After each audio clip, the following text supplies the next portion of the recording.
Մենք զրոյից պետք է ստեղծենք տնտեսություն, որովհետև Թուրքիայի չստեր բերելը նախկին գործարանի տարածքում բացված տոնավաճառում վաճառելը դա տնտեսություն չի, դա տնտեսության բացակայություն է։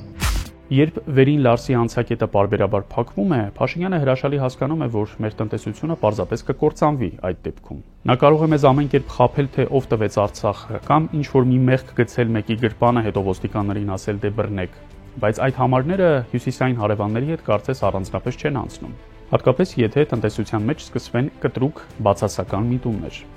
Նա խիստ վախենում է այդ ամենից, քանի որ տնտեսություն չկա։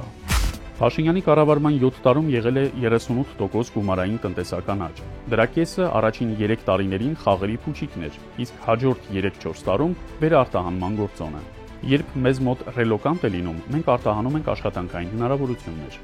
Երբ Լարսը փակվեց, կարևոր էլ չէ թե ինչ պատճառով, իսկ իրականում մեծ ցանկություն էլ չկար այն բացելու, Փաշինյանը հասկացավ, որ կոլապսի կենթարկվի եւ իր համար մի տեսություն մոգոնեց, թե տնտեսությունն ու քաղաքականությունն առանձնացնում ենք եւ ԵԱՏՄ-ին մասնակցում ենք։ Իհարկե բոլորը հասկանում են, որ քաղաքականությունը նախ եւ առաջ հենց տնտեսությունն է։ Փաշինյանը շտապեց գնալ ԵԱՏՄ եւ ոչ միայն մասնակցեց, այլև Պուտինի օժնությամբ ընդունեց ԵԱՏՄ նախագահությունը։ Բոլորը Փաշինյանին համարում են խենթ, կիսախելագար, ոչ հաշվենկատ գործիչ եւ դա այդպես է։ Երբեմն իր եսը նրան այնքան է խեղդում, որ իրեն թույլ է տալիս այնպիսի գործողություններ եւ խոսույթ, որոնք վնասում են մեր պետությանը։ Բայց ԵԱՏՄ-ն ցույց տվեց նաև, որ նա կատարյալ խենթ եւ խելագար չէ։ Փաշինյանը հասկացավ, որ լրիվ կկործանվի, ինչը հիմա իրեն ձեռնտու չէ։ Եթե ռազմական գործում նա ռուսների հետ շփումը դադարեցրեց եւ մենք իհարկե լավ պատժվեցինք, Հայաստանը միևնույն է էլի մնաց մոտ 28500 քառակուսի կիլոմետր այսօր կա, օկուպացված է 1200-ից 1400 քառակուսի կիլոմետր։ Եթե մեզնից տարել են 200 քառակուսի կիլոմետր, պետք է հերթական անգամ առաջարկել, որ Փաշինյանը կամ զինված ուժերի գլխավոր շտաբի պետը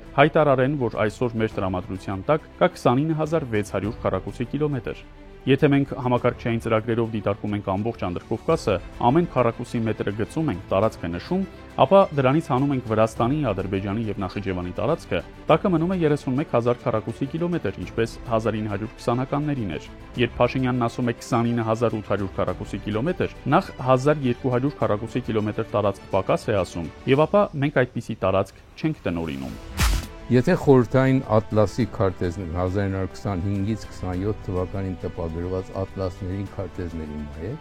քարտեզների վրա նշում է Հայաստանի Հանրապետության տարածքը 30948 քառակուսի կիլոմետր, իսկ Ադրբեջանինը 84650 քառակուսի կիլոմետր։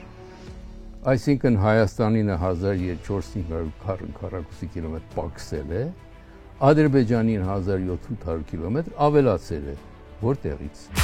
Լարսի իրադարձությունները ցույց տվին, որ միայն խոսելով չէ, եւ երբ վարչապետի աշխատակազմի ղեկավար Արայիկ Հարությունյանն ասում է, թե Լարսով աչքներս չեք վախեցնի, դա պացանի խոսք է։ Մի քանի հազար բեռնատար մեքենա կանգնած էր, մոտ 1000-ը, այդ թվում փչացած ձկներով մեքենաները հետ եկան։ Համասի ղեկավարներից մեկը վերջին հայտարարության մեջ իսրայելցիներին ասում է. «Չկարծեք, թե մենք հայ ենք, մենք այդ ժողովուրդն ենք»։ Այս օրերին քաղաքական գործիչները թող կարդան Լև Գումիլյովի «Պասիոնարության տեսությունը», որի հետ կարելի է համաձայնել կամ ոչ։ Նա ասում է, թե 20-րդ դարի ազգերի մեջ մոտավորապես այս պատկերն է. 3%-ն այն մարդիկ են, որոնք միջինից բարձր են, պոզիտիվ ձգտում ունեն մի նոր բան ստեղծելու, 20%-ն ուզում է հեղափոխություն անել, իսկ սոցիալիստական հեղափոխությունը թույլ է տալիս գնալ վերցնել ուրիշի ունեցվածքը։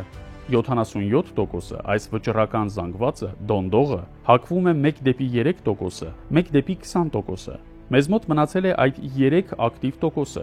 Իշխանությունն այսօր ունի ավելի քան 77% հակառակորդ, ոչ թե կողմնակից, բայց դա դեռ դոնդող է։ Այս իշխանության առավելությունը ոչ թե 3-ն է, ոչ էլ 77-ը, այլ շատ խորամանկ եւ ինտենսիվ ձևով այդ 20%-ին մոբիլիզացնելն է, այդ ավերիչ ու բացասական հատվածին։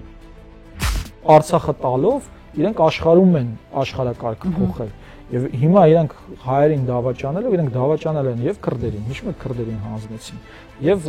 թալիշներին, որոնց առաջնորդներին Ադրբեջանում սպանում են բանտերում,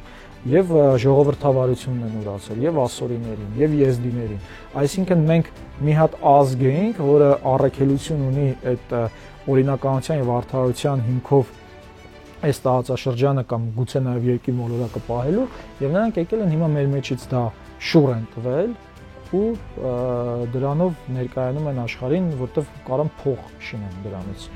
որ հիմնարկ մտնում են չեն աշխատում։ Գողանում են, բայց փորձում են գողին աշխատողների մեջ փնտրել։ Եվ կամ մեկին տանում ես 100-ի մեջ աշխատեցնելու, այդ 100-ն են սրապեսը դառնում, փոխանակ հակառակը լինի։ Ժողովուրդը կարող է քաջ լինել, եթե ունի խելամիտ ղեկավարություն, որն իր անձնազոհ օրինակն է ցույց տալիս, ինչպես 1990-ականների սկզբներին հանուն հայրենիքի։ Բայց նույն ժողովուրդը կարող է նաև արագորեն արժեզրկվել։